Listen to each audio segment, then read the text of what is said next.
우리가 이 제약 바이오 종목을 볼 때 가장 중요시하는 게 일정들이잖아요.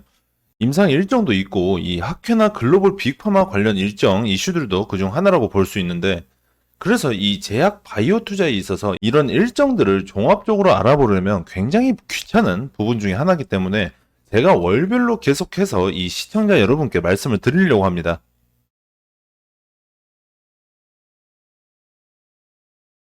그 말인즉 이 매월 제약 바이오 일정 관련된 영상이 올라온다는 거겠죠?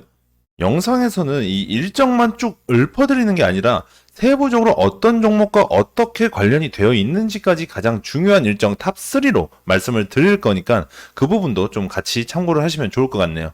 리포트나 이런 자료들이 좀 많이 올라오는데 세부적으로 어떤 게 중요한지는 왜 중요한지 설명을 못 들으셨을 겁니다. 물론 일정에 있어서 이 중요해서 올라온 내용이긴 하지만 정작 중요한 건 이 일정이 왜 중요하냐인데, 게다가 알아보려면 일일이 하나씩 검색을 하면서 맞는 내용인지 확인을 해가면서 찾아봐야 됩니다. 오늘부터는 안 그러셔도 됩니다. 이제는 제가 해드릴 거거든요. 먼저 일정을 보시면 이 학회 일정도 나와 있고 실적 발표 일정, 그리고 여기에 나와 있지는 않지만 국내에 출시되는 약들의 일정도 있겠죠. 먼저 이 실적 발표 같은 경우에는 국내 제약사 중에 실적 때문에 주가가 상승하는 경우는 굉장히 많지는 않습니다. 하지만 이 실적이 중요한 요소는 맞아요. 그게 이 국내 제약사뿐만 아니라 글로벌 빅팜의 실적 발표율도 굉장히 크게 영향을 받기 때문에 우리는 좀 알고 가야 되는 부분인 거죠. 다가오는 10월에는 이 글로벌 빅팜이자 세계 바이오 1위 기업 이 존슨앤존슨의 실적 발표가 있다고 합니다. 그리고 내노라는 이 빅팜들의 연이은 실적 발표가 예정돼 있는데, 덱스콤, 사노피, 일라이릴리, 마지막으로 이 우리나라의 제약 바이오 기업들도 실적 발표가 시작되는 시기이기도 하죠. 먼저 존슨앤존슨의 실적 발표가 10월 15일에 있고 이 덱스콤은 크게 중요하지 않아서 좀 패스를 시키려고 합니다. 산오피 실적 발표가 이 10월 25일, 그리고 비만 치료제 전문 기업인 일라이릴리가 10월 31일에 있습니다. 국내 제약사의 실적 발표는 10월 28일부터 시작이 된다고 하니까 이 부분 우리가 좀 신경을 써야 되겠죠? 존슨앤존슨 실적 발표를 우리가 좀 관심 있게 봐야 되는 이유가 뭐냐면, 협약을 맺은 우리나라 기업들이 굉장히 많다는 겁니다. 그렇다면 당연히 우리나라 기업들도 어느 정도 영향을 받을 수 있다는 건데, 쉽게 예시를 들면 엔비디아 실적에 따라서 국내 반도체 종목들이 이제 등락을 보이고 있죠. 그리고 이 테슬라로 인해서 전기차 그리고 자율주행 테마가 움직이는 것처럼 제약 바이오도 빅팜의 실적 발표에 따라서 테마성 움직임을 보여준다는 겁니다. 먼저 이 유한양행과 레고캠 바이오사이언스는 존슨앤존슨과는 의약품 개발 연구를 진행을 하고 있습니다. 또 이 글로벌 빅팜인 존슨앤존슨이 국내 기업인 TNR 바이오팹의 이 3D 바이오 프린팅 기술을 활용을 해서 신약 개발에 있어서 좀 힘을 더하고 있는 건데, 우리나라 제약 바이오 특성상 이 글로벌 빅팜과 맺은 협약으로 인해서 상승하는 모습들을 계속해서 보여주고 있기 때문에 이런 부분도 좀 유심 있게 봐야 될 것 같습니다. 또 산업화 협약 중인 이제 국내 기업은 CG 녹십자 그리고 한미약품, 유한양행이 있는데, 대체적으로 이 신약 개발에 있어서 연구 공동 개발을 진행을 하고 있죠.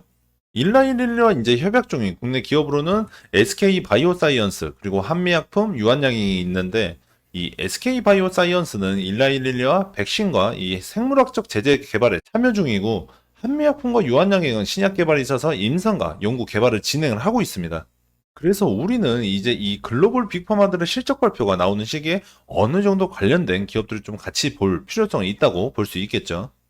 사실상 이 일라이릴리는 비만 치료제 매출이 굉장히 높은 편이기 때문에 해당 협약에 따른 이 관련주들도 움직일 수 있겠지만, 비만 치료제 관련주들도 일라이릴리 호실적 발표에 긍정적인 모습을 보여줄 수 있을 것으로 예상이 되고 있습니다. 첫 번째 10월의 포인트가 이제 실적 발표에 따른 영향이라면, 다음으로는 이 세계적인 비만 치료제 위고비의 국내 출시를 좀 꼽을 수가 있는데요. 위고비 국내 출시가 10월 15일에 있습니다. 해당 주문 돌입 날짜로 확인이 되는데, 금일 올라오는 이 블루엠텍 영상을 보시면 IR 통화 후에 정확한 날짜 말씀을 드릴 예정이니까 해당 영상도 좀 참고를 해주시면 좋을 것 같네요. 그동안 이 위고비의 국내 출시가 가까워지면서 이 비만 치료제 테마가 형성이 됐었고, 그로 인해서 이 주가 또한 긍정적인 모습들을 보여주었습니다. 이전에도 이 비만 치료제 테마는 계속해서 있었지만 이 위고비로 최근 들어서는 더욱더 움직이는 모습들이었죠. 국내 출시 이후에 다시 한번 테마성 변동이 보여질 거는 이제 예상이 되는데, 국내에서 이 비만 치료제를 연구 개발하는 종목들 또한 다시 한번 봐보시는 것도 괜찮을 것 같습니다. 금일 올라온 기사에 이 노보노디스크에서 위고비 국내 판매 물량이 60%를 블루엠텍에게 배정했다는 기사가 올라왔죠. 이 정보가 사실이라면 당연히 우리는 블루엠텍의 실적 또한 기대를 해보면서 관심 있게 볼 필요가 있겠죠. 마지막으로는 이 10월 19일부터 23일까지 열리는 유럽 핵 의학회 일정도 좀 눈여겨봐야 되는데, 이번 학회는 10월 19일부터 23일까지 총 5일간 독일 함부르크에서 개최가 됩니다. 주요 내용으로는 세계 각 기업마다 세션을 나뉘어서 이 최신 연구 결과와 임상 사례가 발표된다고 하니까, 또 특정 주제에 대한 이 심층적인 워크숍에도 참여를 할 수 있다고 하네요. 핵의학 자체가 이 미래의 치료에 있어서 굉장히 중요한 부분을 차지하고 있기 때문에 세계적으로 이목이 집중되어 있는 만큼 큰 학회라고 보시면 됩니다. 이번 학회 주제로는 핵의학의 발전인데, PET와 CT 스캔, 방사성 의약품, 개발 개인 맞춤형 치료에 대해서 다뤄질 예정이라고 합니다. 그래서 이번 학회에 참가하는 국내 기업으로는 HLB, 퓨처캠, 이엔셀, 에이프릴 바이오가 있는데, 해당 학회로 인해서 이 관련주들의 움직임을 좀 우리는 예상을 해볼 수가 있겠죠. 먼저 이 HLB는 이번 학회에서 리보테란의 병용요법에 대한 이 글로벌 3상 연구 결과를 이제 공개할 예정이라고 합니다. 그렇기 때문에 이번 학회가 굉장히 크게 작용을 할 거라고 보는데, 이번 결과 발표가 HLB 주가에도 굉장히 크게 반영이 될 것으로 보고 우리도 이 부분에 대해서 좀 대비를 해야 될 것 같네요. 또 퓨처캠은 전리선암 이 방사성 치료제 임상 2상 중간 결과를 이제 발표할 예정이라고 하는데, 이엔셀과 에이프릴 바이오는 핵의학 분야에서 이 최신 동향을 공유하면서 이 방사성 치료와 관련된 혁신적인 기술을 좀 발표할 예정이라고 합니다. 이렇게 오늘은 이 제약 바이오에 있어서 중요 일정들을 좀 말씀을 드렸죠. 모든 일정들이 굉장히 중요하긴 하겠지만 그 중에 제가 생각했을 때 이 제약 바이오 자체를 크게 움직일 만한 일정들을 좀 세부적으로 종목들과 관련해서 말씀을 드렸습니다.